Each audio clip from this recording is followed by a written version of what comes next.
Kapiti Island is a small but conspicuous island about 5 kilometers, 3 miles, off the west coast of the lower North Island of New Zealand.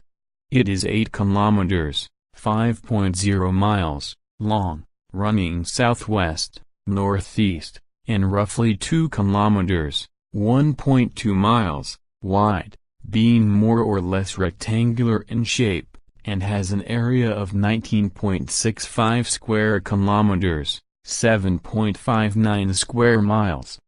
The island is separated from the North Island by the Raotarangi Channel.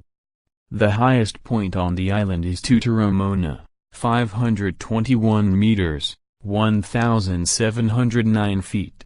The seaward, west, side of the island is particularly rocky and has high cliffs, some hundreds of meters high, that drop straight into the sea. The cliffs are subject to very strong prevailing westerly winds, and the scrubby vegetation that grows there is low and stunted by the harsh environmental conditions. A cross-section of the island would show almost a right-angled triangle, revealing its origins from laying on a fault line, part of the same ridge as the Tararua Range. The island's vegetation is dominated by scrub and forest of koko, tawa, and kanuka. Most of the forest is regenerating after years of burn-offs and farming, but some areas of original bush with 30 meters, 98 feet, trees remain.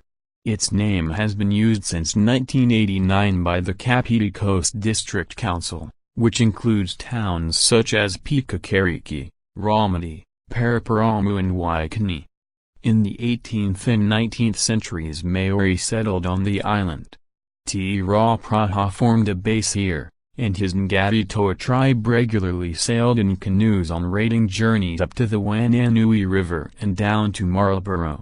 In the Battle of Wairo, 1824, the Ngati Toa destroyed a force of 2,000 mainland warriors who had landed at the northern end of Kapiti in an attempt to capture the island.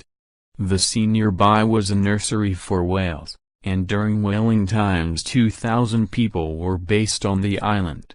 Oil was melted from the blubber and shipped to America for use in machinery, before petroleum was used.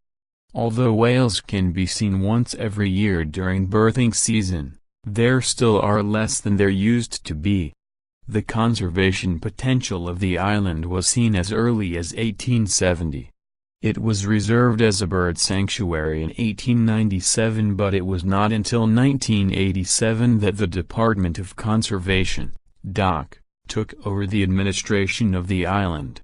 In the 1980s and 1990s efforts were made to return the island to a natural state. First sheep and possums were removed. In an action few thought possible for an island of its size, rats were eradicated in 1998. In 2003 the anonymous Biodiversity Action Group claimed to have released 11 possums on the island. No evidence of the introduced possums has been found. Present day, the island is the site of Kapiti Island Nature Reserve and adjoins the Kapiti Marine Reserve. Most of it is in New Zealand Crown ownership. The island is home to a number of native birds, mostly reintroduced. These include take, North Island kokako, brown teal, stitchbird, hihi, North Island saddleback, teak, tomtit, miramiro, fantail, piwakawaka, moorpork, roo, waka and North Island robin, taudwai. The brown kiwi and little spotted kiwi were released on the island between 1890 and 1910, and the island is now the stronghold for the latter species. Rat eradication has led to increases in red-fronted parakeets, North Island robin, bellbirds, and saddlebacks, and the island is considered one of New Zealand's most important sites for bird recovery, as well as a major breeding site for seabirds. In April 2005, the critically endangered short-tailed bat was introduced to the island from a threatened population in the Tararuas, providing them with a separate, safer habitat. Owing to the proximity of Wellington, there are regular tourist trips to the island, limited to 50 people per day, and it is an especially popular destination for birdwatchers. Having no natural mammalian predators, New Zealand birds are trusting, and a visitor to the island is likely to be rewarded by seeing a number of different species. On June 14, 2007, one of the buildings at the Department of Conservation Ranger Station caught fire, sparking a major emergency operation to prevent the spread of fire to the native bush.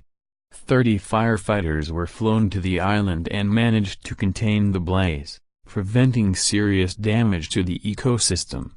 A stoat, an introduced mustelid responsible for decimating the bird life in New Zealand, was seen on the island in December 2010, and by August the next year the Department of Conservation had killed 3 of them. It is thought that they could not have swum the 5-kilometer stretch of open sea from the Kapiti coast.